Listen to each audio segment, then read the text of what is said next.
যখন নবীকে গালি দেওয়া হয়, আমার নবী হায়াতুন নবী, নবীজি জিন্দা নবী, নবীজি ওনার রওজার মধ্যে, ওনার কবরের মধ্যে জিন্দা, আমার মতো আর আপনার মতো মরা মানুষের মতো মুর্দা না।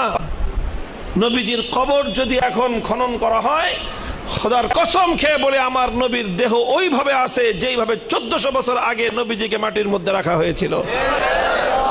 নবীজির কাফনের কাপড়টাও ঠিক ওইভাবে পাওয়া যাবে, এক চুল পরিমাণ কাফনের কাপড়ের মধ্যে কোনো ক্ষতি হয় নাই। নবীজির কাফনের কাপড় পুরাতন হয় নাই।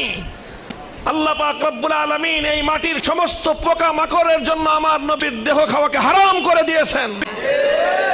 আমার নবী সেখানে জিন্দা শুয়ে আছে। কেউ যদি নবীর রওজার পাশে দাঁড়িয়ে নবীজিকে সালাম দেয়, আমার নবী সেই সালাম শুনতে পান।